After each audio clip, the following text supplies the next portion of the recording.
The Thames is a filthy beast. It winds through London like a snake or a sea serpent.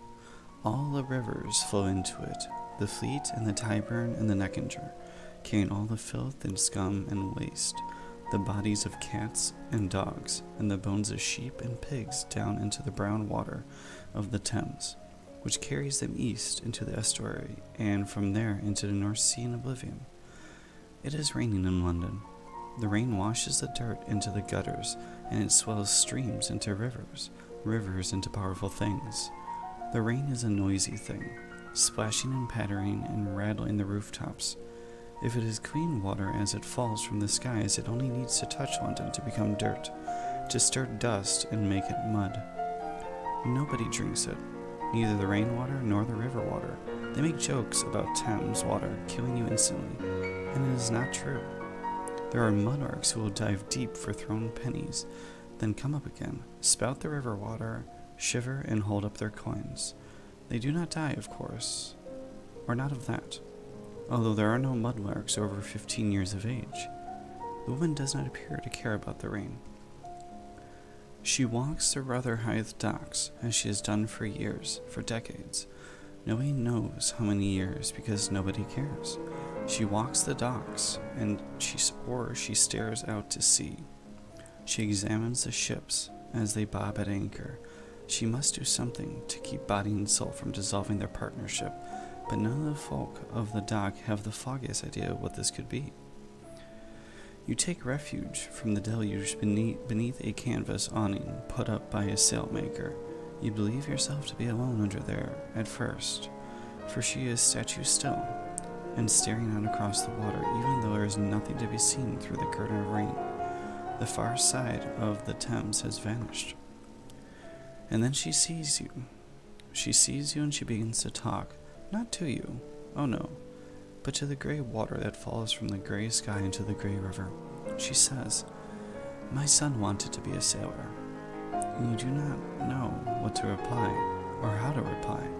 You would have to shout to make yourself heard over the roar of the rain, but she talks, and you listen.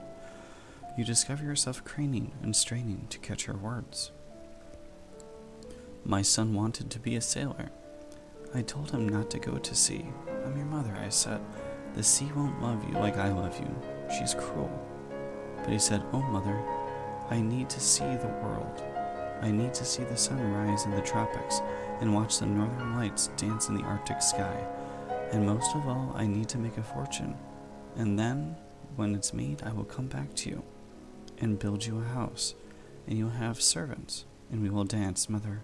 Oh, how we will dance." "And what would I do in a fancy house?" I told him. "You're a fool with your fine talk." I told him of his father who never came back from the sea. Some said he was dead and lost overboard, while some swore blind they'd seen him running a whorehouse in Amsterdam. It's all the same, the sea took him. When he was 12 years old, my boy ran away, down to the docks, and he shipped on the first ship he found, to Flores in the Azores, they told me. They're ships of ill omen, bad ships. They give them a lick of paint after each disaster and a new name to fool the unwary. Sailors are superstitious. The word gets around.